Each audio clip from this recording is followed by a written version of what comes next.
le temps hier de répondre à l'évaluation des différents euh, enseignants d'hier. J'ai eu une ou deux remarques qui sont plutôt d'ordre technique, qui concernaient la qualité du son pour ceux qui étaient en distanciel. Vérifiez vraiment votre connexion parce que je crois qu'on a plutôt eu des bons retours sur la qualité du son à distance. Et puis, on va essayer de faire en sorte aussi d'agrandir le PowerPoint parce qu'il y a une ou deux personnes qui trouvaient que la mise en page du PowerPoint n'était pas, euh, ne permettait pas de voir la diapositive en grand format. On va commencer cette deuxième journée qui est plutôt dédiée à la poursuite des dysfonctions ovulatoires dans la matinée. Et on est très heureux d'avoir avec nous le professeur Nathalie Chabert-Buffet qui va vous parler des problèmes de prolactine. Et le professeur Chabert-Buffet avait fait ce cours quand j'étais interne cancre en gynécologie obstétrique et dans le module endocrinologie de la reproduction, c'était le cours qui était resté gravé dans ma mémoire et ça l'est toujours voilà, 5-6 ans après. 5-6 ans, voilà, c'est ça. C'est ce que j'allais dire, il faudrait que tu arrêtes de faire ce speech. C'est ça, c'est ça ne nous rajeunit ni l'un ni l'autre, tu vois. 5-6 ans après. Et du coup, bah voilà, je pense qu'il ne pouvait pas avoir meilleure oratrice sur cette thématique. Et donc, merci beaucoup d'être là, Nathalie.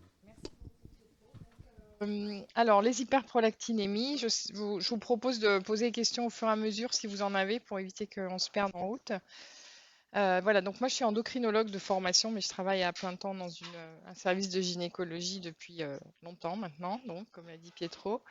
Et donc, très brièvement, vous vous souvenez peut-être de vos études il y a 48 heures, que le contrôle de la sécrétion de prolactinémie, waouh, alors là, le pointeur, il faut y aller doucement, voilà, et essentiellement sous le contrôle de la dopamine qui exerce un contrôle négatif sur la sécrétion de prolactine. Donc déjà, vous voyez que les traitements vont être reposés sur ce qu'on appelle les agonistes dopaminergiques. Donc c'est des molécules qui agissent exactement comme la dopamine. Et tous les autres contrôles, que ce soit positif par le biais de l'axe qui contrôle la thyroïde. Ouais, j'aime pas du tout hein, ce pointeur. Donc c'est la TRH en haut. S'il faut que je pointe là. Voilà. La TRH ici, qui peut, quand elle est très élevée, avoir un contrôle positif sur la prolactine. Les œstrogènes peuvent aussi exercer un contrôle, mais il faudrait que ce soit des doses très très importantes. Et là, c'est une stimulation de la sécrétion de la prolactine. En dehors de ça, on va revoir quelques causes physiologiques d'hyperprolactinémie. Et c'est à peu près tout ce qu'il y a à savoir sur le contrôle. Alors, en revanche, ce que fait la prolactine et sa principale conséquence, comme vous savez sans doute aussi, c'est d'entraîner un déficit de fonctionnement de l'axe gonadotrope et ça passe par une diminution de l'activité des neurones à GNRH. Et donc, si vous avez suivi un peu l'actualité depuis maintenant quand même, vous voyez le papier de Tempéré là, qui date de 2007, on sait maintenant que tout ça, c'est sous la dépendance d'un réseau de neurones qui s'appelle les kispeptines ou les kisneurones. Et c'est tout un réseau de neurones KNDY qui est représenté ici en haut à gauche. Et ces neurones-là sont ceux qui captent toutes les informations de l'extérieur et de l'intérieur du corps pour les transmettre aux neurones à GNRH qui, en fait, sont effectivement un chef d'orchestre, mais complètement dépourvus de capteurs pour ces informations. Donc, ils ont besoin de gens qui leur prédigèrent l'information, disons. Et donc, quand il y a une élévation de la prolactinémie, même s'il n'y a pas de grosse tumeur dans l'hypophyse, hein, ça entraîne cette anomalie de fonctionnement de ces neurones à GNRH ici. Et donc, ça entraîne un arrêt de fonctionnement de l'axe gonadotrope complet ou partiel, en fonction du niveau de prolactinémie essentiellement.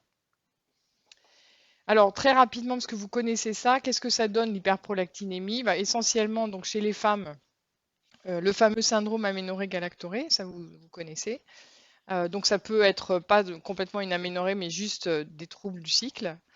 Du coup, ça entraîne une hypofertilité, c'est là que ça nous intéresse aujourd'hui. Et puis, il peut y avoir toutes les conséquences de la carence hormonale, comme la baisse de la libido, l'ostéopénie. Alors, chez les femmes ménopausées, il n'y a quasiment plus aucun symptôme. Et d'ailleurs, à part quand il y a une très grosse tumeur dans l'hypophyse, on arrête complètement de s'en occuper, de la prolactine, on arrête les traitements agonistes dopaminergiques éventuels, etc. Chez les femmes très jeunes, ça peut carrément entraîner une aménorrhée primaire et on a le droit d'être une jeune fille et d'avoir une hyperprolactinémie, quelle qu'en soit la cause. Donc ça peut donner un impubérisme aussi, un arrêt de la croissance.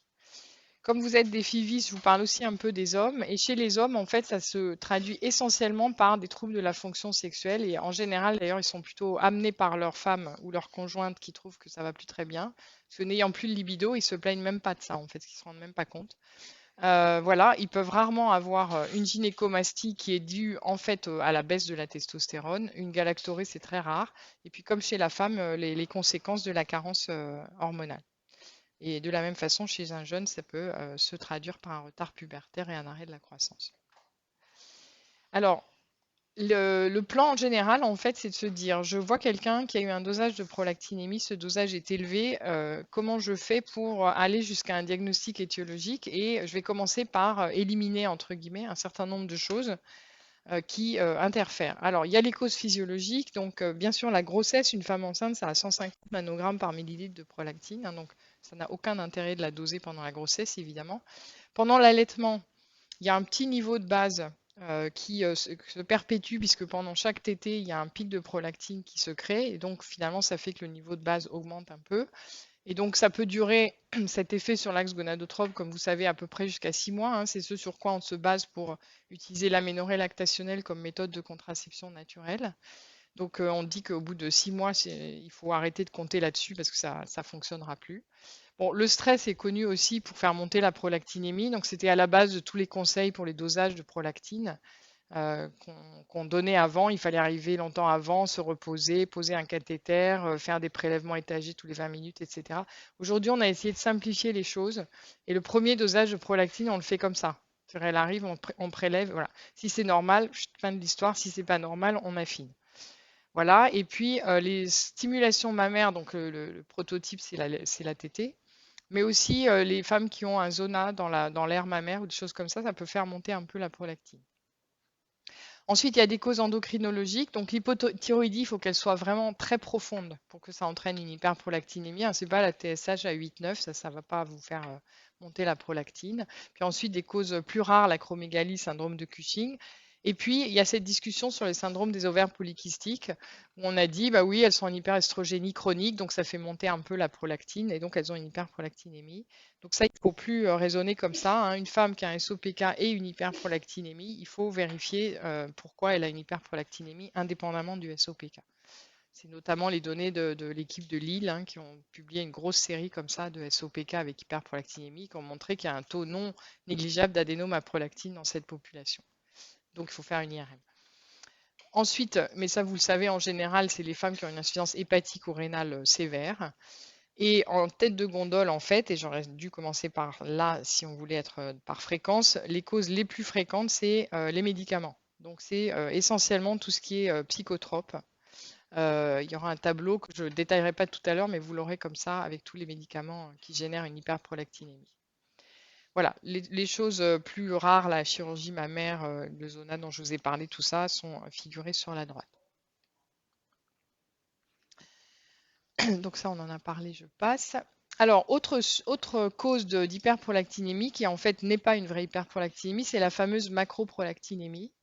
Donc le tableau habituel, c'est quelqu'un a eu un dosage de prolactine pour, par exemple, l'infertilité. Ça fait partie du bilan systématique, ça ne devrait pas vraiment à mon avis, mais bon, c'est dans la liste, donc ça fait partie. Et donc c'est une femme qui arrive, qui est infertile, qui n'a absolument aucun symptôme. Elle a des règles tous les mois.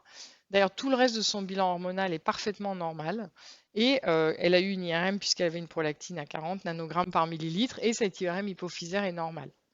Donc en endocrinologie, il y a toujours un symptôme, puis un dosage, puis une imagerie éventuelle. Donc si vous avez fait le dosage avant le symptôme, vous êtes déjà hors des clous. Et donc vous vous retrouvez dans des difficultés comme ça. Donc normalement, une femme qui a une hyperprolactinémie, elle n'a pas des cycles normaux. Donc quand elle a des cycles tous les mois, ça ne sert pas à grand-chose de donner la prolactine. Donc une fois qu'on est dans cette situation, qu'est-ce que ça peut être? Ça peut être ces fameux agrégats de prolactine. Donc la prolactine, normalement, c'est une molécule toute petite, là, comme ça, qui fait 23 kg Dalton. Et puis elle peut avoir idée de se dimériser, donc ça devient une grosse prolactine, ou bien de s'associer avec des anticorps selon des schémas variables, ou même de s'agréger avec 3 autres copines. Et donc là, ça fait les macro-prolactinémies ou big prolactinémies. Et donc ces molécules-là, elles faussent en fait les systèmes de dosage, elles donnent une image d'hyperprolactinémie alors qu'il n'y en a pas. Alors comment on fait pour se débarrasser de ça? On peut faire ce qu'on appelle un test au polyéthylène glycol. Qu'est-ce que fait ce test? Vous dosez la prolactine dans le surnageant, vous rajoutez du polyéthylène glycol, vous recentrifugez. Le polyéthylène glycol, il entraîne toutes les grosses prolactines au fond du tube. Et donc, vous redosez dans le surnageant une deuxième fois la prolactinémie. Si elle est normale, c'est que c'était une macroprolactinémie. D'accord? Parce que toutes les grosses sont parties. Donc, ce qui reste, c'est la vraie et elle est normale. Ça, c'est la façon économique, mais pas facile à obtenir, parce qu'en tout cas, à Paris, il y a peu de labos qui acceptent de faire ça, parce que c'est une technique et tout, ça leur complique la vie. Et la deuxième façon de faire, c'est donc de demander une chromatographie de la prolactine, qui est ce qu'on fait de plus en plus, hein. Et donc, ça vous rend les dosages de prolactine par fraction. Donc ici, vous avez sur la gauche une patiente qui a vraiment une hyperprolactinémie, puisque le pic de la petite prolactine qui se situe ici est le plus élevé. Et puis sur la droite, vous avez une patiente qui a une macroprolactinémie, puisque le pic élevé, c'est la grosse prolactine.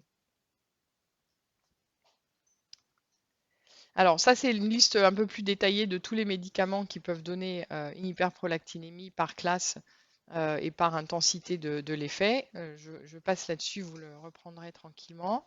Il faut l'avoir dans sa poche. Et donc, si on essaye de récapituler un petit peu cette démarche, qu'est-ce qu'on fait? On a la prolactine supérieure à la normale, avec théoriquement des symptômes, mais pas toujours.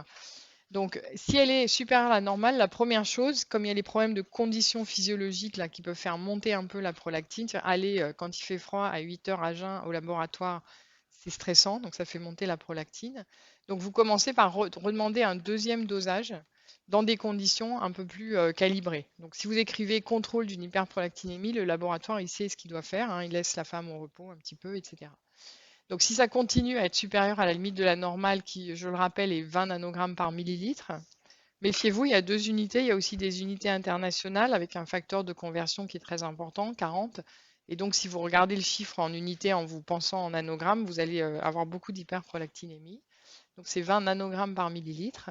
Et donc si ça poursuit, et si ça continue, vous pouvez passer d'emblée à éventuellement, en particulier s'il n'y a pas de symptômes, éliminer une macroprolactinémie. Et si c'est effectivement une hyperprolactinémie monomérique, comme on dit, à ce moment-là, vous cherchez toutes les autres causes que je vous ai montrées avant. Et à la fin, si tout a pu être exclu, vous faites une IRM de l'hypophyse, tout ça pour éviter de faire des examens agressifs, compliqués à obtenir, d'encombrer les plateformes d'IRM avec des examens inutiles. Cette imagerie de l'hypophyse, donc c'est une IRM de l'hypophyse qu'il faut demander, pas une IRM cérébrale. Il faut des coupes centrées sur l'hypophyse avec des coupes fines sur l'hypophyse. Et donc c'est un examen avec injection pour informer vos patientes à l'avance. Donc ça va vous permettre de visualiser soit une tumeur hypophysaire qui en général sera un prolactinome, soit éventuellement une autre lésion dans la région qui peut également entraîner une hyperprolactinémie. Alors donc, dans les causes hypothalamo-hypophysaires, effectivement, il peut y avoir l'adénome à prolactine. On va revoir, ça peut être un petit, et par définition, il fait moins de 10 mm de diamètre, ou un gros adénome à prolactine, qu'on appelle alors un macroadénome. Ça peut être un adénome qui sécrète de la prolactine et d'autres choses. Donc ça, il faudra vérifier aussi avant de prendre en charge cette femme en vue d'une grossesse, notamment. Et puis, il y a tout ce qu'on appelle les syndromes d'interruption de tige. Donc, ça consiste à ce que en fait, le contrôle de la dopamine, qui est négatif, comme je vous disais au début, ne puisse pas s'exercer. Et donc, ça peut arriver quand il y a une grosse tumeur dans la région hypophysaire qui ne fabrique pas elle-même de prolactine, mais qui est tellement grosse qu'elle finit par empêcher la tige de fonctionner normalement en la décalant. Ça peut être une autre tumeur de la région qui agit sur la tige pituitaire sans être elle-même une tumeur pituitaire. Ou ça peut être une interruption de la tige pour d'autres raisons, et notamment ça arrive après les accidents de la voie publique avec le coup du lapin, où au moins temporairement il peut y avoir ces anomalies-là, de même qu'un certain nombre d'autres déficits hormonaux d'ailleurs, mais en général ça récupère ça. Et puis enfin il y a les conséquences d'une irradiation de la région. Alors donc, avant de commencer une FIV, on se pose les bonnes questions. Donc, premièrement, on a effectivement établi le diagnostic d'hyperprolactinémie monomérique persistante après tout ce qu'on a dit avant pour confirmer ça. Donc, c'est tout un petit atelier quand même avant d'en arriver là. Ensuite, du coup, est-ce qu'elle a un petit ou un gros adénome? Parce que ça va tout changer. C'est-à-dire qu'en gros, moi, je milite pour que le petit adénome, tout le monde sache le gérer. Le plus gros adénome, c'est compliqué. Il vaut mieux se faire aider par des spécialistes. Et puis, troisième question, dans cette région-là, il y a la sécrétion de prolactine, la sécrétion de dégonadotrophine, FSH et LH. Il y a aussi la commande de la thyroïde et des surrénales. Et donc, s'il y a une très grosse tumeur, par exemple, ça peut avoir un impact sur l'axe thyréotrope et l'axe corticotrope. Et il faut avoir géré ces deux axes-là, bien sûr, avant d'entamer une grossesse pour toutes les raisons que vous connaissez sûrement. Voilà, donc après tout ça, alors on peut se lancer éventuellement dans la mise en place d'une fécondation in vitro, par exemple. Et donc, on va voir après comment on traite ces femmes-là en fonction de la cause. Alors, micro ou macroadénome, donc ça c'est la radiologie pour les nuls, d'accord? Donc il y a le dessin qui vous explique tout. L'hypophyse, comment on fait pour la repérer? Donc là, c'est facile puisqu'il y a le rond rouge, mais si vous n'avez pas le rond rouge, vous vous repérez ici sur les deux oreilles de Mickey, là, qui sont les siphons carotidiens dans le sinus caverneux de part et d'autre. Et une fois que vous avez ça, entre les deux, forcément, il y a l'hypophyse, d'accord? Alors, au-dessus de l'hypophyse, ici, il y a le chiasma optique, la fameuse tige pituitaire là, qui descend ici. C'est elle qui peut être décalée, comprimée, etc. Et ça ne fonctionne plus. Sur les côtés ici, donc, dans les deux sinus caverneux, il y a donc les carotides qui font un siphon. Et puis, il y a tous les nerfs responsables de l'oculomotricité quasiment. Donc, c'est une région qui, quand elle est envahie, peut se traduire aussi par des anomalies de type soit compression du champ visuel, du chiasma optique avec une amputation en général bitemporale du champ visuel, soit par des anomalies de l'oculomotricité. Donc, c'est notamment ce qu'on observe dans ce cas-là, où ça, c'est un macroadénome. Donc ça, c'était un micro, il était tout petit, il faisait moins de 10 mm. Ça, c'est un macro. Donc vous voyez, il est au contact du chiasma optique ici. Et il est parti se promener dans le sinus caverneux à gauche, ici, avec un envahissement, on le sait, parce qu'il y a plus de 75% de la circonférence carotidienne qui est englobée dans la tumeur. Et là, cet élément-là, il peut tout à fait se traduire par des troubles oculomoteurs. Et puis, probablement, il a aussi effondré le plancher de la stèle turcique et probablement cette personne a une rhinorrhée en plus. D'accord ? Voilà, donc, image de gauche, ça va bien se passer, vous allez pouvoir faire la FIV, tout va bien. Image de droite, stop. On s'arrête, l'ophtalmo, le neurochir, l'endocrino, tout le monde dans la boucle. Et tant que c'est pas réglé, cette histoire-là, il n'y aura pas de possibilité de mettre en route quoi que ce soit pour obtenir une grossesse. Parce que l'hypophyse grossissant pendant la grossesse, hein, de façon physiologique, si en plus il y a une tumeur dedans, ça va être la catastrophe. Et quelquefois, alors c'est encore plus catastrophique que ça. Là, vous voyez les parties carrément se promener. Donc là, il doit y avoir des très très gros troubles du champ visuel. Alors, quelquefois, pas si gros que ça d'ailleurs, parce que comme ça pousse tout doucement, l'organisme arrive à s'organiser pour ça. Mais là, ça a tout effondré, tout envahi, sauf peut-être le sinus caverneux à droite. Donc, si c'est un macroadénome, on s'arrête là. Donc, tout le monde se met au service de cette dame. On fait un bilan endocrinologique, je vais y revenir plus en détail. Et puis, on fait un traitement qui va être médical premier pour votre culture. On hospitalise les gens et on les met sous traitement agoniste dopaminergique à dose très rapidement croissante pour voir comment évoluent les choses avec un contrôle ophtalmo très rapide et une imagerie très rapide. Voilà, et donc dans ces cas-là, dans l'idéal, il faut ramener le macroadénome dans la selle turcique, donc ça prend un peu de temps, ça peut être médical ou chirurgical en fonction des décisions qui vont être prises. Et cette grossesse, elle sera extrêmement surveillée, pluridisciplinaire, avec le neurochirurgien, l'ophtalmo régulièrement, etc., pour être sûr que ça ne redémarre pas. Il y a des tumeurs hypophysaires qui ont des mutations d'un gène qui s'appelle AIP, qui sont particulièrement agressives et qu'on arrive rarement à contrôler sans l'intervention des chirurgiens. Si c'est un microadénome, en revanche, il est tout petit, donc il n'a pas d'impact sur les autres axes en général, hein, parce qu'il est juste son seul problème, c'est qu'il fabrique de la prolactine et que du coup, pas du fait de l'adénome, mais parce que cette prolactine parle à l'axe gonadotrope au-dessus et à tous les réseaux dont je vous ai parlé et empêche les neurones AGNRH d'entraîner la sécrétion des FSH et LH. Donc c'est son seul retentissement en fait. Par contre, ce qu'il faut vérifier de façon systématique, donc du coup, on ne vérifie pas l'axe thyréotrope, l'axe corticotrope systématiquement, ce n'est pas utile. Si on avait voulu les vérifier, d'ailleurs, il aurait fallu doser la TSH, la T3 et la T4, parce que la TSH est basse, donc s'il y a un déficit de la fonction, ça va être T3, T4 basse, et la TSH ne va jamais monter, en fait, parce que c'est elle qui ne marche pas. Donc si vous faites juste dosage de TSH, vous ne ferez jamais le diagnostic de déficit thyréotrope, parce qu'elle n'est pas basse à 0. Elle est basse à 1, alors que la T3 et la T4 sont basses. Donc, c'est pas normal, elle devrait être plus élevée que ça. Et puis, pour le cortisol, c'est plus compliqué parce que le dosage d'ACTH, techniquement, c'est difficile. Il faut que ce soit transporté dans le froid, etc.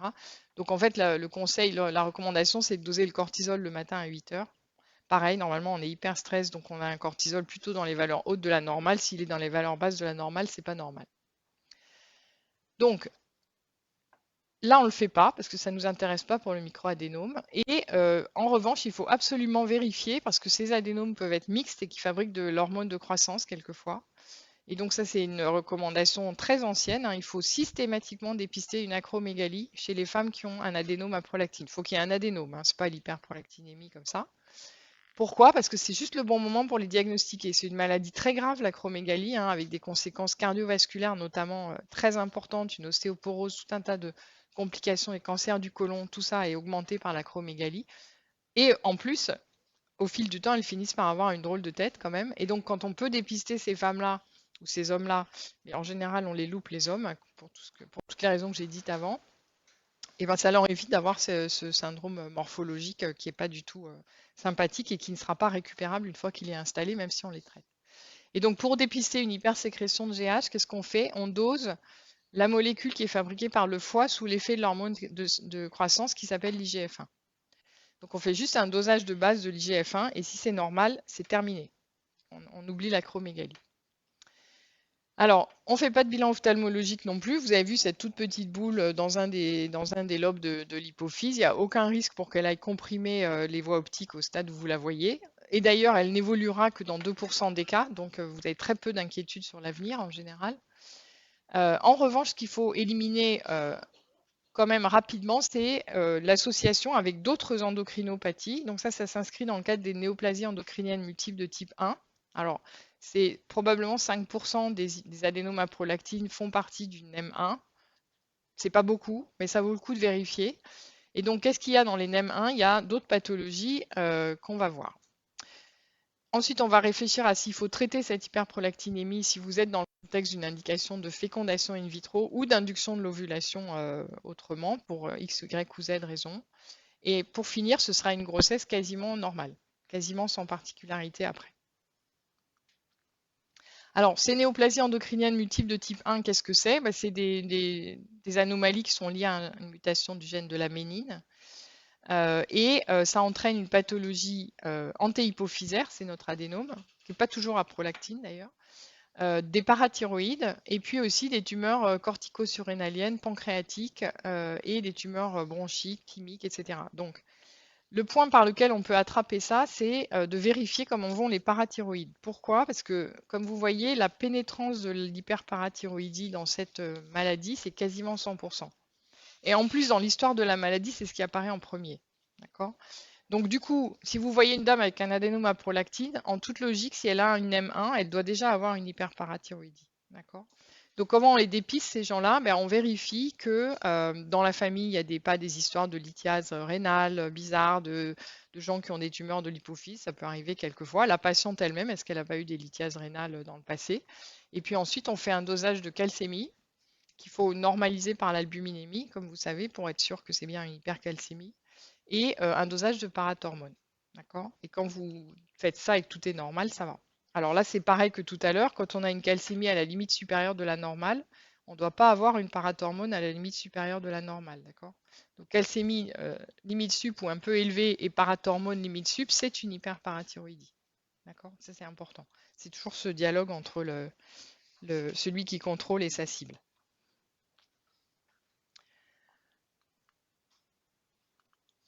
Voilà, alors pour éviter ça, une dame de 22 ans qui arrive à 28 semaines d'aménorrhée avec tous les signes de pancréatite clinico-biologiques, vous voyez. Cette dame, en fait, elle avait déjà eu une pyélo sur une lithiase avec des calculs calciques et personne ne s'est été préoccupé de l'explorer malheureusement parce qu'elle n'était pas revenue. Et quand elle arrive, ça va mal, hein, parce qu'elle est en insuffisance rénale avec une calcémie extrêmement élevée. Et là, c'est caricatural, hein, la PTH à 137. Alors là, vous ne pouvez pas vous tromper. Mais même si elle avait une calcémie à 2,7 et une PTH à 60, ça aurait dû vous alerter, par exemple, vous voyez, dans ce cas-là. Là, en cours de grossesse, on ne peut pas faire grand-chose que les scintigraphies qui permettent de visualiser les parathyroïdes. C'est soit à l'iode, on ne peut pas faire, soit des scintilles plus spécifiques qui sont trop récentes, on ne les fait pas non plus. Et donc, on trouve à l'écho cette parathyroïde inférieure droite. Le traitement, c'est pas non plus facile en cours de grossesse, pas de diurétique, pas tout ça, pas de biphosphonate, rien. Donc, uniquement la réhydratation, donc ça marche pas. Et donc, elle se retrouve à avoir une chirurgie. On lui enlève sa parathyroïde atteinte supérieure droite. En post-opératoire, comme souvent, elle fait une hypocalcémie, elle est supplémentée, elle finit par se stabiliser. Donc, vous voyez l'évolution du bilan, la PTH, là, à 10 pour une calcémie à 2,12, ça, c'est encore un peu limite bas d'ailleurs, hein, la PTH. Puis après, elle va récupérer complètement et elle récupère sur le plan pancréatique. Et par chance, elle va accoucher à terme d'un petit garçon en bonne santé, dont la calcémie est normale. C'est pas toujours comme ça. Donc les complications maternelles, elle a fait la lithiase pancréatique et la pancréatite qui va avec. Plus rarement, il peut y avoir carrément des anomalies osseuses et surtout, ça augmente le risque d'éclampsie à cause de l'hypercalcémie. Donc avec un risque materno-fœtal bien sûr. Et les complications fœtales sont pas du tout négligeables. Vous voyez, ça peut même aller jusqu'à une catastrophe. Et quand ça se passe pas comme ça, c'est des enfants qui peuvent naître prématurés, hypotrophes à cause de l'éclampsie par exemple. Et puis, ils peuvent également naître en hypocalcémie et quelquefois c'est définitif. Ce qui veut dire qu'ils ont une hypopara définitive, ça veut dire supplémentation en calcium et en vitamine D à vie. Donc, extrêmement compliqué. Donc, je trouve que ça coûte pas très cher de faire un dosage de calcémie, albuminémie, parathormone avant de se lancer, dans cette circonstance particulière. Donc, le traitement médical de ces hyperprolactinémies, qu'est-ce qu'on a comme médicaments? On a trois grandes classes de médicaments. Plutôt deux grandes classes. Il y a la bromocriptine et la cabergoline qui sont ce qu'on appelle des dérivés de l'ergot de seigle. Donc, c'est des molécules qui ont donc une contre-indication qui est les antécédents ou les facteurs de risque vasculaire. Et puis, un troisième qui s'appelle la quinagolide qui n'est pas un dérivé de l'ergot de seigle et qui peut être utilisé en cas d'antécédent, mais qui a très très peu été évalué dans le cadre de la fertilité, la grossesse et compagnie, qui n'a pas fait de demande de quoi que ce soit. Le plus ancien, c'est la bromocriptine, on le connaît depuis très longtemps. Et le Dostinex, qui est un peu plus récent, même s'il est déjà bien ancien, qui est bien mieux toléré. Pas de vertige, pas de nausées, vertige, hypotension, beaucoup moins en tout cas. Prise hebdomadaire, un comprimé par semaine. Donc très facile d'usage. Alors qu'est-ce qui s'est passé avec ces molécules-là? À un moment donné, on a eu des soucis avec la mise en évidence de fibrose. Je vais revenir là-dessus. Donc maintenant, on est à peu près rassuré là-dessus. Et puis, il faut que vous sachiez aussi que ça peut entraîner un jeu pathologique. Donc les gens deviennent complètement accros au jeu. C'est une information qu'on est obligé de donner avant de débuter ces traitements-là. Souvent, c'est des gens qui ont un terrain dépressif et c'est plus souvent avec la quinagolide qu'on utilise beaucoup moins, heureusement. Alors, petit truc, en cas de mauvaise tolérance de la bromocriptine, c'est pas publié pour le Dostinex, on peut utiliser la bromocriptine par voie vaginale. Il y a beaucoup de publications là-dessus, c'est comme vous mettez de la progestérone par voie vaginale, vous pouvez mettre de la bromocriptine par voie vaginale. Ça a été très largement publié. Et puis sinon, vous prescrivez de la cabergoline. On n'a pas de données sur la cabergoline par voie vaginale pour le moment. Alors, donc quand est survenue cette histoire de fibrose, là, il y a eu quand même une inquiétude sur un potentiel risque fœtal quand on exposait une femme en début de grossesse, puisque là, vous êtes dans le contexte de je vais lui donner un traitement de son hyperprolactinémie éventuellement pour permettre de mettre en route une grossesse. Et donc, dans la littérature neurologique, on connaissait ça depuis longtemps, c'est des très très grosses doses d'agonistes dopaminergiques qu'on utilise dans le Parkinson, et on sait que ça donne des fibroses rétropéritonéales pleurales, un peu comme certains antiarythmiques. Et il a été mis en évidence, y compris à des doses faibles qu'on utilise en endocrino, donc des insuffisances tricuspides liées à une fibrose de la valve tricuspide notamment. Et donc en 2010, on avait eu un warning, on nous disait il ne faut plus donner ces agonistes dopaminergiques, sauf la bromocriptine sur indication vraiment impérative, etc., puisque c'est un très vieux médicament. Et donc, vous pouvez utiliser celle-là et aucun autre, et donc pas le Dostinex. Et à l'époque, on devait faire une échographie cardiaque chez la femme qu'on traitait avant le début du traitement, puis une autre au bout de 6 mois, etc. Bon. Là, les toutes dernières recommandations de prise en charge des adénomes à prolactine, ça date de 2021 hein, de l'association européenne. Et donc là maintenant, avec la littérature qui s'est accumulée, la sécurité supposée, on a officiellement un feu vert pour utiliser le Dostinex, y compris chez une femme qui va être enceinte bientôt ou si elle est enceinte. Voilà. Moi, j'ai pas vu passer les papiers sur l'échographie tricuspide des enfants exposés, mais bon, en tout cas, il y a un feu vert officiel. Alors, donc ensuite, on avance encore dans notre femme qui va avoir sa FIV, là. Et donc, qu'est-ce qu'il faut faire? Est-ce qu'il faut la traiter? Est-ce qu'elle va répondre normalement aux gonadotrophines, cette femme? Alors, première question, est-ce qu'elle répond aux gonadotrophines? Oui, parce que qu'est-ce que vous faites? Vous bypassez en fait tout simplement tout l'axe gonadotrope, donc vous parlez aux ovaires directement, donc il n'y a aucune raison pour que ça ne fonctionne pas. Est-ce qu'elle a besoin de prendre des agonistes dopaminergiques pendant la stimulation et notamment pendant la FIV? Alors là, eux, ils disent on peut utiliser la bromocriptine ou la cabergoline. Mais les patientes qui ont des règles avec ces traitements-là peuvent avoir un traitement conventionnel comme vous avez l'habitude de le faire. Euh, si vous décidiez de ne pas traiter cette hyperprolactinémie, puisqu'on a compris que de toute façon vous pouvez parler directement aux ovaires, il faudrait adapter le schéma de traitement. Mais ça fonctionnerait aussi comme on va le voir. Si on n'arrive pas à lui rendre un cycle ovulatoire avec les agonistes dopaminergiques. Alors, il y a des femmes qui résistent au traitement, ça arrive. Et si c'est pour un microadénome, ça n'a aucun sens de s'entêter à faire autre chose. Et ben dans ce cas-là, si vous avez un taux d'estrogène bas avec un endomètre tout fin, dans ce cas-là, vous allez commencer votre traitement comme vous le feriez chez une dame anorexique ou n'importe qui d'autre qui fonctionne plus sur le plan gonadotrope. Et donc, vous faites votre début de traitement indépendamment du cycle. Euh, la question, c'est est-ce que je peux utiliser à ce moment-là uniquement de la FSH ou est-ce qu'il faudrait que je rajoute de la LH? Eh ben, il est plutôt conseillé dans ces cas-là, mais vous le savez sans doute, d'utiliser une association de FSH et de LH. On va revoir rapidement après pourquoi. Alors, est-ce que l'hyperprolactinémie a un impact ensuite sur donc vos résultats, vos embryons, vos ovocytes, etc., etc. Donc, il y a un papier récent de l'équipe de Ezoé, là, qui est paru en 2021. Ils ont regardé, ils ont montré qu'il y avait des récepteurs de la prolactine dans tous les stades de développement embryonnaire, et en particulier ce petit schéma ici. Au cours du développement, il y a une augmentation des récepteurs de la prolactine, donc ça posait la question de l'impact de la prolactine, effectivement. Ici, ils ont regardé l'évolution des embryons en fonction du taux de prolactinémie avec des prolactinémies très élevées, vous voyez, 100 ou 200. Et il n'y a aucune différence dans le développement, ni dans l'adhésion qui n'est pas montrée ici, ni dans quoi que ce soit dans le développement embryonnaire. Donc on n'a pas d'inquiétude sur l'impact de l'hyperprolactinémie sur les ovocytes ou les embryons. Et ici, dans cette étude qui est un peu plus ancienne, sur 45 femmes, qui étaient des patientes sans hyperprolactinémie avec une infertilité tubaire pendant le traitement à cause de l'hyperestrogénie induite qui est importante. On est à 2000 picogrammes par millilitre quelquefois. Vous pouvez avoir une élévation de la prolactinémie. Et en fait, cette étude n'a pas montré d'impact de l'hyperprolactinémie et au contraire, même dans le groupe qui n'avait pas l'hyperprolactinémie, il y avait plutôt de moins bons résultats en termes d'évolution des embryons, même si c'était une toute petite étude. Donc du coup, sur ces données-là, on fonctionnait comme ça. Les patientes, alors l'équipe de Zhang a publié en 2020 ce papier-là. Donc ils ont sélectionné des femmes qui avaient une hyperprolactinémie comme seule cause de leur infertilité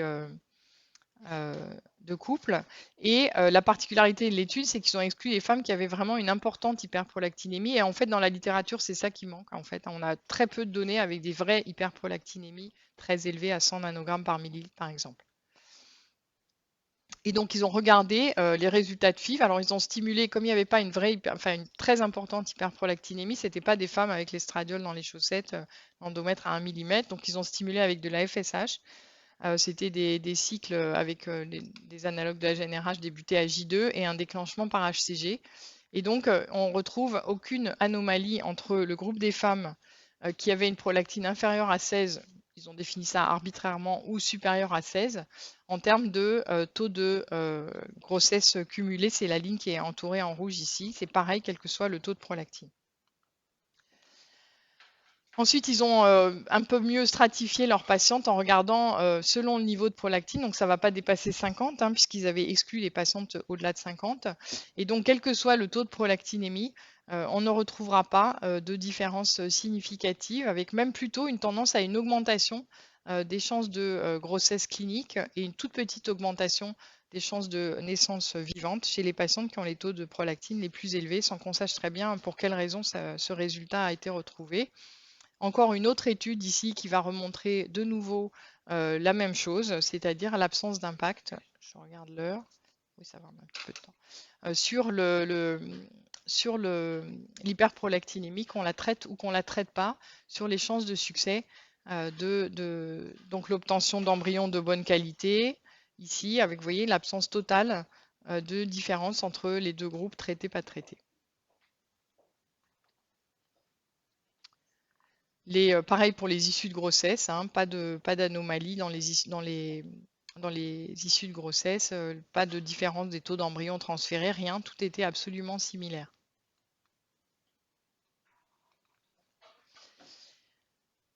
Cette étude-là a regardé donc pas d'impact de l'hyperprolactinémie sur les taux cumulés de grossesse, et donc y compris dans un groupe qui n'était pas du tout traité. Ici, vous avez les courbes de naissance vivante cumulées, hein, avec les patientes traitées, les patientes pas traitées, et des patientes sans hyperprolactinémie. Vous voyez que là, le moins qu'on puisse dire, c'est que les courbes sont vraiment complètement superposables.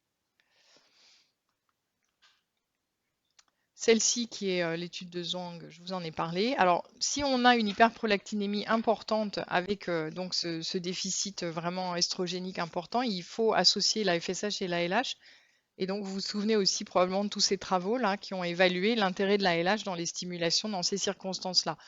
Donc, le support physiopathologique de ça, c'est que, comme vous le savez, il y a un dialogue entre les cellules de la TEC et de la granulosa, et que la LH est responsable de la production des androgènes par la TEC, qui peut alors transférer ces androgènes vers les cellules de la granulosa qui en ont besoin pour produire des estrogènes. Donc, vous avez peut-être vu ces patientes en déficit gonadotrope qui arrivent après un cycle de FIV, qui n'ont pas eu de LH dans leur stimulation, et donc il y a un développement folliculaire qui commence, et puis le stradiol monte jamais et ça marche pas en fait. Donc il y a eu des travaux, je ne sais plus si je les ai mis là ou pas, oui c'est ça. Donc c'est des travaux de tout un groupe de travail, vous connaissez sûrement tous Bart Fauser qui travaille aux Pays-Bas, et qui ont regardé chez des femmes qui avaient un hypogonadisme hypogonadotrophique, donc avec des FSH et des LH, là j'ai écrit 0 mais très basse, en tout cas anormalement basse, et qui ont regardé le développement folliculaire quand vous traitez cette femme uniquement par la FSH. Donc c'est la courbe tout en bas gris pâle, ici. Et puis quand vous rajoutez de la LH, sous la forme d'HCG en l'occurrence, à des doses croissantes, donc ça allait de 25 unités. Hop, il est très difficile à manipuler ce truc. Et pour la dose la plus faible, et jusqu'à 225 unités. Et la dose qu'il faut retenir, c'est 75 unités. C'est celle qui permet de normaliser la réponse des follicules au traitement par les gonadotrophines. Et donc, vous voyez l'évolution des taux de stradiol chez ces mêmes femmes. Et donc, vous voyez que en bas, donc il n'y a pas du tout de LH. La courbe ici, la deuxième courbe ici, c'est trop peu 25 de LH. Ici, c'est 75 de LH. Et ici, c'est 225 de LH. On ne rajoute pas énormément en rajoutant beaucoup de LH. Et le seuil, donc, c'est 75. Alors, c'est important d'ailleurs, cette histoire de seuil. Parce que quand vous utilisez, alors ça ne se pose pas en FIV, parce qu'en FIV, vous utilisez des fortes doses, mais quand vous faites une stimulation mono-ovulante chez une femme qui a un déficit gonadotrope, si vous utilisez des préparations toutes prêtes, avec 75 unités comme par hasard de LH et 150 de FSH en général, cette patiente, quelquefois, il arrive qu'elle ait, par exemple, un syndrome des ovaires polykystiques caché derrière, qui était bien caché, puisque comme elle ne fabriquait pas assez de gonadotrophine, il ne parlait pas. Donc ça, c'est le cas clinique préféré de tous ceux qui dirigent des examens de médecine de la reproduction, c'est le SOPK caché derrière le déficit gonadotrope. Vous commencez votre stimulation tranquillement avec vos 150 unités de FSH, et tac, elle fait une réponse excessive. Donc vous allez avoir envie d'appliquer une sorte de step down selon Franck et diminuer un peu vos doses. Vous faites, allez hop, la moitié. Quand vous faites ça, qu'est-ce que vous faites? Vous passez à 37,5 de LH au passage dans le mélange. Puisque vous étiez à 75, vous divisez par 2. Et donc ça s'arrête de fonctionner puisqu'il n'y a plus assez de LH. D'accord? Donc ces femmes-là, en tout cas moi, je les prends en charge en leur calant une LH recombinante à 75 et je ne bouge plus. Et je pilote comme d'habitude, du coup. Je me retrouve dans la situation habituelle avec de la FSH dont je peux moduler le dosage comme je veux. D'accord? Et donc comme ça fonctionne en général beaucoup mieux quand c'est les déficits gonadotropes, genre comme on appelle aménorrhée hypothalamique fonctionnelle, hein, la dame hyper sportive qui mange pas assez de lipides. Ces dames-là, elles ont un taux de succès de 95% à 4 cycles si tout le reste du bilan était normal. Donc ça marche très très bien. Donc ça, c'est un des deux messages importants de ce topo, c'est attention, n'oubliez pas la LH s'il y a vraiment un déficit gonadotrope.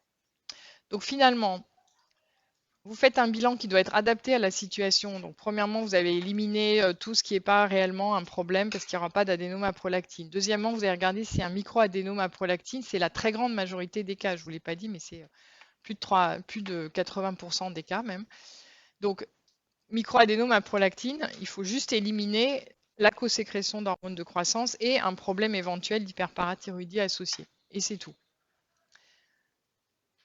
Macroadénome, la dame quitte le centre de FIV, elle reviendra quand ce sera réglé. D'accord ? Vous ne faites pas de bilan ophtalmo, donc vous avez retenu rien. Enfin, c'est vraiment très simple le microadénome. C'est 2 dosages supplémentaires et après, quand tout est normal, c'est terminé, on n'en parle plus.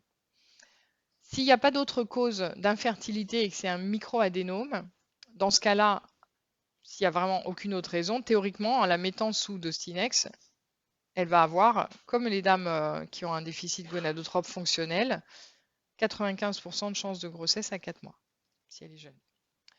Et donc, vous arrêterez le traitement dès le début de la grossesse.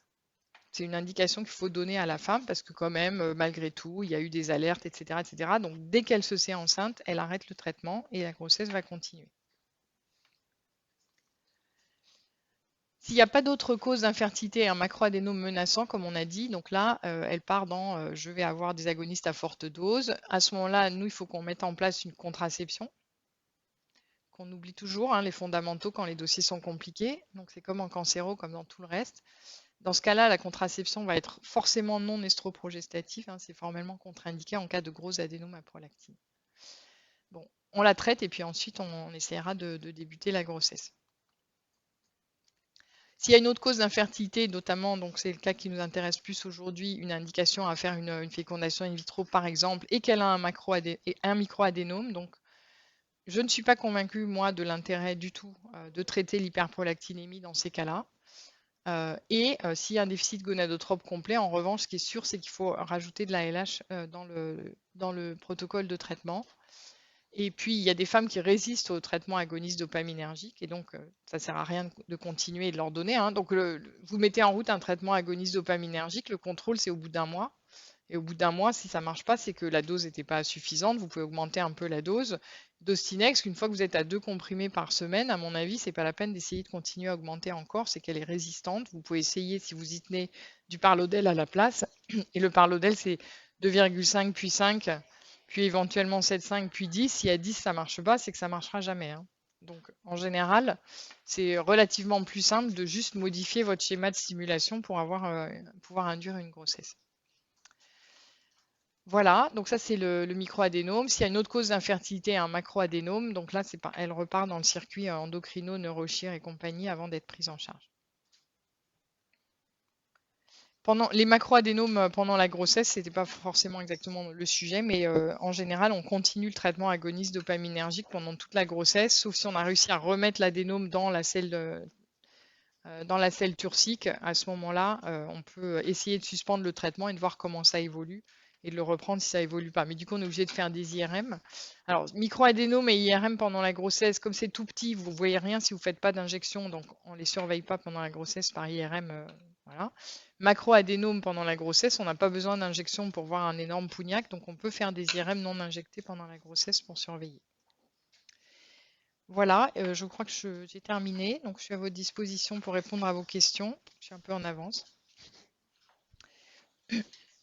Oui.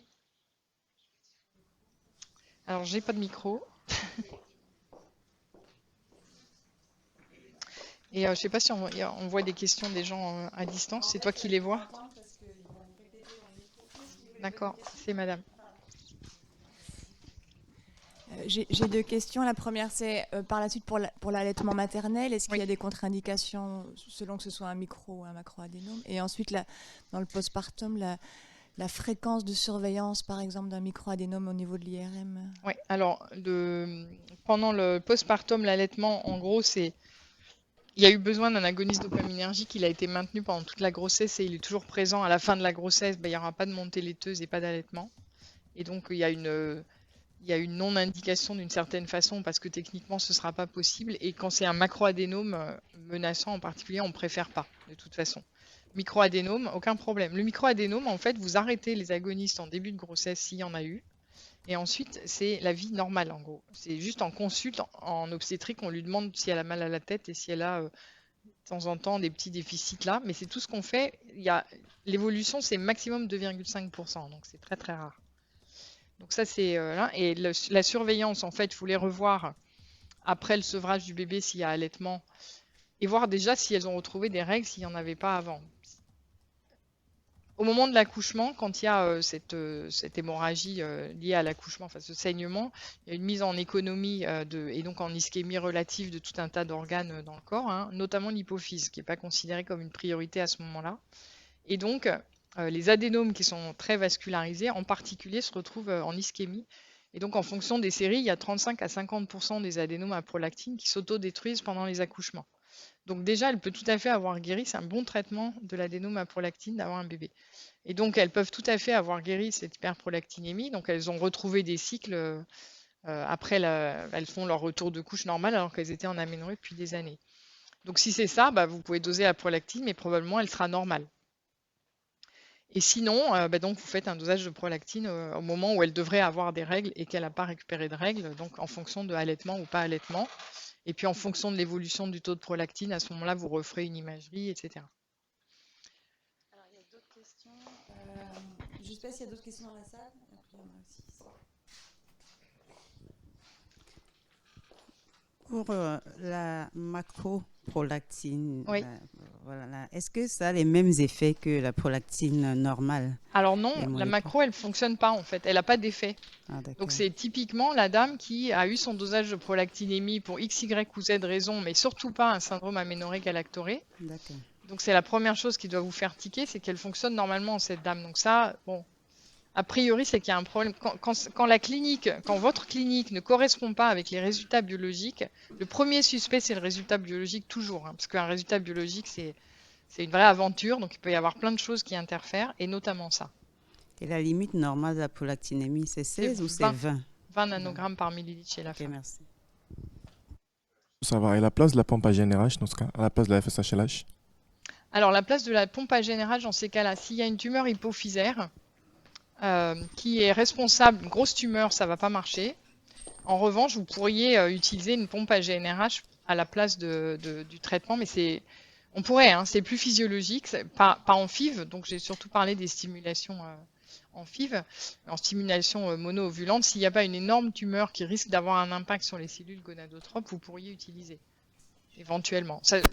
Personne ne le fait en pratique parce que si vous êtes dans la situation du microadénome, le traitement adéquat dans ce cas-là, s'il n'y a pas besoin de faire de FIV, c'est plutôt des agonistes dopaminergiques en réalité. C'est des comprimés. Ça coûte 50 ou 100 fois moins cher qu'une pompe à GnRH. Donc, mais théoriquement, oui, ce serait possible. À l'inverse de l'hémochromatose, qui est une maladie qui donne un déficit gonadotrope par infiltration de l'hypophyse. Donc, c'est un des rares cas de déficit gonadotrope où la pompe à GnRH ne sert à rien. C'est l'hypophyse qui est morte.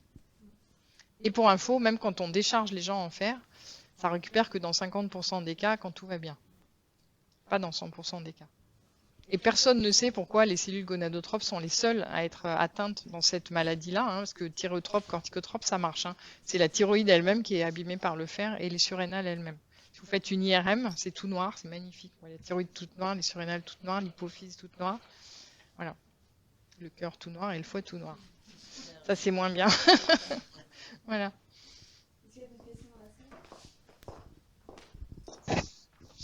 À partir de quel seuil de prolactine on doit suspecter un macro-adénome? Alors, théoriquement, il est écrit partout 100. En réalité, vous pouvez avoir un macroadénome à autre chose. C'est ça le plus piégeant. Un macroadénome ne fabrique pas de prolactine, mais qui comprime la tige. Et dans ce cas-là, vous allez avoir une prolactinémie à 30-40, mais quand vous faites l'IRM, il y a une énorme masse dans l'hypophyse. Ça, j'en ai pas parlé, effectivement. Et donc, il y avait un autre truc que je voulais vous dire qui m'a échappé au passage. Oui, et donc le taux de prolactinémie lié à une déconnexion de tige, ça peut aller jusqu'à 150 nanogrammes par millilitre. Au-delà de 150, c'est peu probable que ce soit une déconnexion. Et pour info aussi, les neuroleptiques, ça peut aussi aller jusqu'à 150. Le Soliant, c'est 150 nanogrammes par millilitre. Donc finalement, cette histoire de oulala, elle a plus de 100 de prolactinémie, c'est sûrement une tumeur, etc. C'est pas complètement, enfin, à prolactine, c'est pas complètement exact. Parce que ça peut être la déconnexion de tige, ça peut être le neuroleptique aussi, ça peut être plein de choses. Donc on est revenu un peu sur ces seuils-là de prolactinémie comme ça. Donc on arrive dans les questions là. Ouais. Quelle est la prise en charge pour l'hyperprolactinémie idiopathique? Quelle prise en charge pour l'hyperprolactinémie idiopathique? C'est-à-dire on ne trouve pas la cause. Bah, soit elle a un impact sur le fonctionnement de cette dame finalement. Et donc la question c'est qu'est-ce qu'elle veut? Est-ce qu'elle veut des règles? Est-ce qu'elle veut un bébé?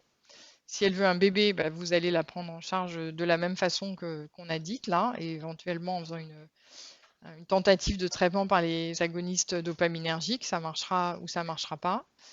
Et puis sinon, bah, dérouler tout ce qu'on a raconté là avec une hyperprolactinémie. Ça, c'est dans les cas où ça a un impact. S'il n'y a aucun impact, en fait, si c'est une dame qui a une hyperprolactinémie, qu'on a bien éliminé une macroprolactinémie, hein, quand même, parce que maintenant qu'on sait faire ça, il y en a peu qui restent idiopathiques, mais bon.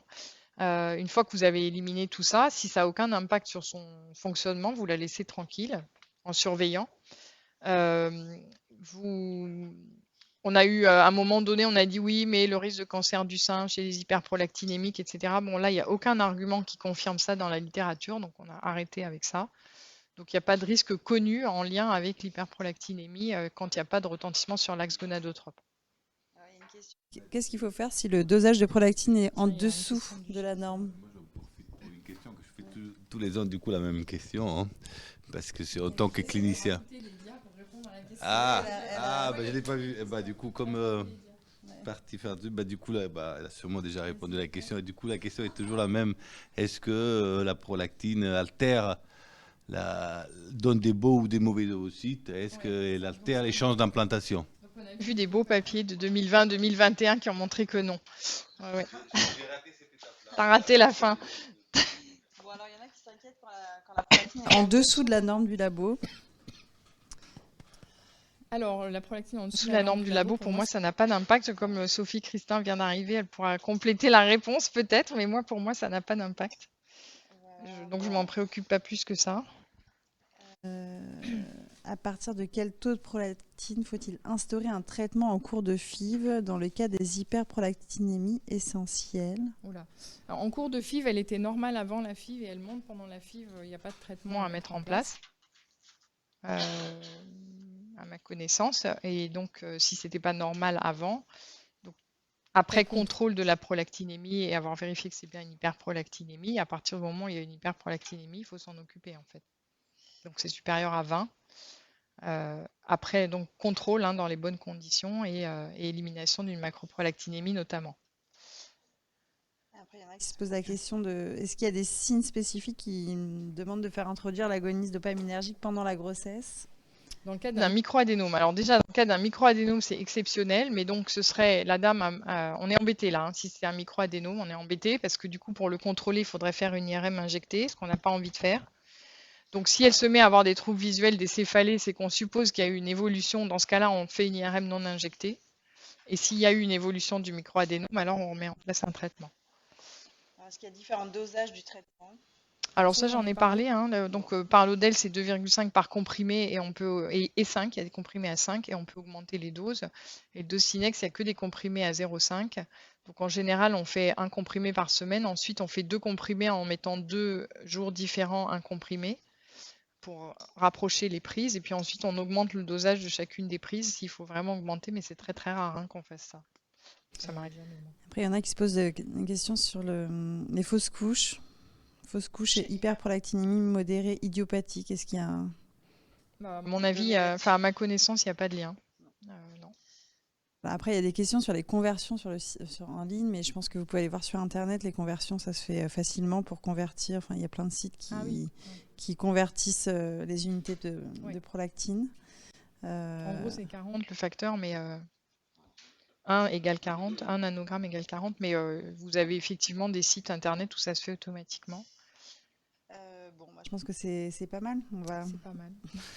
On va vous Très bien. laisser. Merci beaucoup. Allez, peut-être encore une dernière question. Allez. On doit faire un traitement au long cours par les antiprolactinémies. Est-ce qu'on doit faire un contrôle cardiaque au cœur? Alors, si vous faites un traitement au très long cours, alors d'abord, le traitement long cours, ça va être uniquement des dames avec des macroadénomes qu'on a eu beaucoup de mal à contrôler, qui ne sont pas opérées parce que pas opérables. Quand ça part dans les sinus caverneux, on sait qu'on ne les guérira pas, hein, parce que le chirurgien, il fait ça en microchirurgie en passant ici, là. Donc, il gratouille pas à l'aveuglette, mais presque. Donc, il ne va pas se balader dans le sinus caverneux à droite, comme le gros adénome que je vous ai montré au début. Donc, ces gens-là, dont on sait qu'on les guérira jamais, effectivement, on peut être amené à leur maintenir un traitement agoniste dopaminergique pendant très longtemps. Et dans ce cas-là, ça peut être raisonnable quand même de faire un contrôle cardiaque de temps en temps. Tous les autres, en fait, maintenant, on a une recommandation d'essayer d'arrêter le traitement, les microadénomes. On arrête le traitement au bout de 3 ans et on voit parce qu'il y a des évolutions naturelles, etc. Donc, si l'hyperprolactinémie est contrôlée. Alors, en plus, c'est jamais dans les microadénomes, ça ne va jamais être à vie puisqu'on n'a pas à contrôler le volume tumoral et donc à la ménopause, on va arrêter de toute façon. D'accord? Donc, les microadénomes, c'est exceptionnel qu'ils soient sur le très long cours. On peut aussi gérer l'hyperprolactinémie. Là, je me suis placée volontairement dans le contexte de la fertilité parce que c'était le sujet, mais quand il n'y a pas de problème de fertilité ou si c'est une hyperprolactinémie sous neuroleptique, il y a un antagonisme entre neuroleptique et agoniste dopaminergique. Donc, vous ne pouvez pas donner des agonistes à une dame sous neuroleptique. C'est rare que son psychiatre obtempère à votre demande d'arrêter les neuroleptiques. J'ai jamais vu ça. Ils changent éventuellement, mais bon, voilà. Et donc, ces dames-là, on ne les gère pas avec des agonistes dopaminergiques. On restaure ce qui leur manque. Donc, soit elles sont en anovulation, mais elles fabriquent des estrogènes, vous leur donnez des progestatifs séquentiels ou une contraception. Soit elles sont carrément en déficit gonadotrope, vous leur donnez des estroprogestatifs, que ce soit substitutifs ou contraceptifs, en fonction de leur terrain. Et quand on dit qu'il y a échec au traitement et qu'on doit passer à la pompe, par exemple, combien de temps? 1 mois, 2 mois? Alors ça, c'est une conduite, c'est une règle de conduite que vous avez probablement tous habituellement, hein. C'est échec, ça veut dire vous contrôlez pas du tout le traitement comme il vous a fallu quelques temps pour arriver à la dose max. Vous n'êtes toujours pas dans le contrôle de l'hyperprolactinémie, vous passez directement à autre chose. Si vous avez réussi à contrôler la prolactinémie, en général, moi, c'est comme le clomide et tout le reste, hein, je m'acharne pas beaucoup plus que 3-4 mois parce que, c'est pas gentil pour les gens de continuer à stresser. Et 2, ça n'a pas de sens de faire des traitements qui ne fonctionnent pas pendant des mois et des mois. A fortiori si l'âge avance. Encore. Il y a tout Covid. Allez, c'est la dernière. On n'est pas en retard. Voilà. Merci.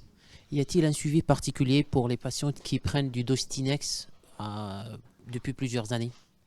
Théoriquement, maintenant, il n'y a pas d'inquiétude particulière, pas de suivi paraclinique. D'accord. Personne ne vous empêche de poser votre stéto sur le cœur de temps en temps. D'accord. Pour être sûr qu'il n'y a pas une fuite biologique, rien du tout. Biologique, c'est le contrôle de la prolactinémie une fois par an. Quand vous êtes en routine et si tout va bien. En fait, c'est toujours pareil. Hein, cette dame, elle est sous agoniste dopaminergique, elle a retrouvé des cycles. Tout fonctionne normalement. Vous vérifiez une fois par an quand même que tout va bien. Il n'y a pas d'autre dosage que la prolactinémie à faire.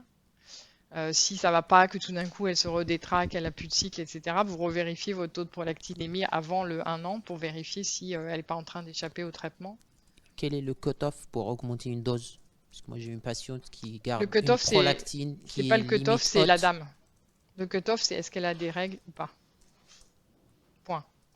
Non, là je parle dans un contexte d'infertilité. Au fait. Dans un contexte d'infertilité, Elle garde une prolactine limite haute. Et elle a toujours l'impression que c'est ça qui l'empêche de tomber enceinte. Oui, si elle est un peu au-dessus de la normale, vous augmentez et vous voyez si ça change quelque chose, mais ça ne va pas toujours changer. Hein. On fait chaque 6 jours, chaque 5 jours, c'est comment? Non, de façon mensuelle. Vous faites votre changement de façon mensuelle. Vous augmentez tous les mois si nécessaire. Non, on augmente la dose ou on raccourcit la dose? Alors c'est du Dostinex, on fait une fois, puis 2 fois, et puis ensuite on augmente la dose sur les fois, sur les prises. D'accord. Merci. Mais c'est rare qu'on arrive à augmenter comme ça. Voilà, Madame Christin Maître va prendre le relais.